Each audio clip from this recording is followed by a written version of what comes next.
أعوذ بالله من الشيطان الرجيم. بسم الله الرحمن الرحيم. الحمد لله الذي له ما في السماوات وما في الأرض وله الحمد في الآخرة وهو الحكيم الخبير. يعلم ما يلج في الأرض وما يخرج منها وما ينزل من السماء وما يعرج فيها وهو الرحيم الغفور.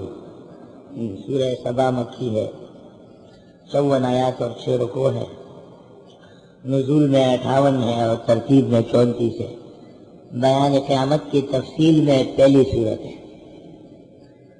سبا اور فاطر دونوں قیامت کے عناوین ہیں، اور یاسین اور صافات اس کے شہادتیں ہیں، صاد اور زمر اس کے مشاہدات ہیں، حامیم سبعہ اس کے اخلاق ہیں، اور بقیت الی آخر القرآن اس کے ارکان ہیں۔ بتایا تھا کہ قرآن کریم میں 4 مسائل مفصل ہیں۔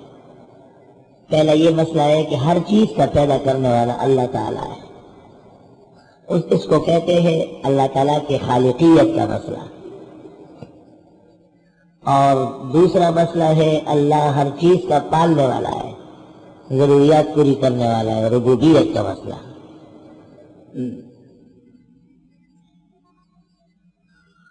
اور تیسرا یہ کہ ہر چیز میں اثر اور خاصیت پیدا کرنے والا اللہ ہے۔ اور چوتھا یہ کہ یہ تمام مسائل گواہ ہے کہ قیامت برحق ہے۔ ہر مسئلہ الحمد سے بیان ہوا، خالقیت کا مسئلہ فاتحہ سے آخر مائدہ تک ہے، اور ربوبیت کا مسئلہ انعام سے آخر اسرائیل تک ہے، اور تاثیر و برکات کا مسئلہ کہف سے آخر احزاب تک ہے۔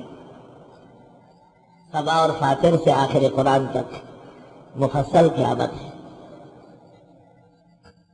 قیامت کا معاملہ بہت گمگیر ہے، 2 صورتوں سے شروع فرمایا ہے، لیکن ابتدا میں وہ مسائل ماقبل کے ضرور ہوں گے تاکہ ماقبل سے ربط واضح رہے اور ثابت رہے۔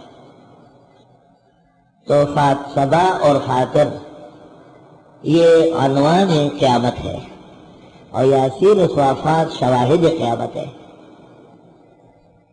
صاد اور زمر مشاہد قیامت ہے، حامیم سبا اخلاف قیامت ہے، آخر قرآن تک ارکان قیامت ہے۔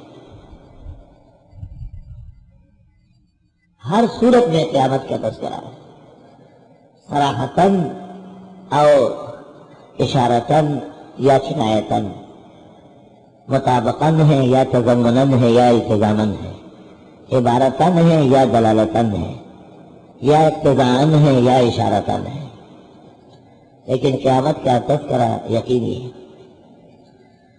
سورۃ احزاب کے اخیر میں ایک ایسی امانت کا بیان تھا جسے سماوات اور دین، جبال اور خلائق نے قبول کرنے کی صلاحیت سے معذرت کی تھی، اور اس انسان نے اس کو قبول کیا کیونکہ انسان ظلوم و جہول ہے۔ اشکال یہ ہے کہ انسان نے اتنا بڑا کارنامہ انجام دیا کہ جو کام نہ آسمان کر سکے، نہ زمین کر سکی، نہ پہاڑ کر سکے، تو اس کو انعام یہ ملا انہ کان ظلوما جہولا۔ مکتب عشق کے انداز نرالا دیکھیے، اس کو چھٹی نہ ملی جس نے سبق یاد کیا۔ جواب یہ ہے کہ ظلوم اور جہول باعتبار معاد کے ہے کہ عہد تو کر لیا لیکن خلاف بھی کر لیا۔ انہ کان ظلوما جہولا آخر الامر ہے، یا یہ کہ ظلوم اس وقت کہا جاتا ہے جبکہ عدل کی صفت ہو، اور جہول اس کو کہا جاتا ہے جس میں علم کی صلاحیت ہو۔ تو یہ انسان جب علم اور عدل پر ہو تو فرشتوں سے بڑھ کر ہے، اشرف الخلائق ہے، لیکن جب یہ علم اور عدل سے نیچے اترے تو ظلوم جہول ہے۔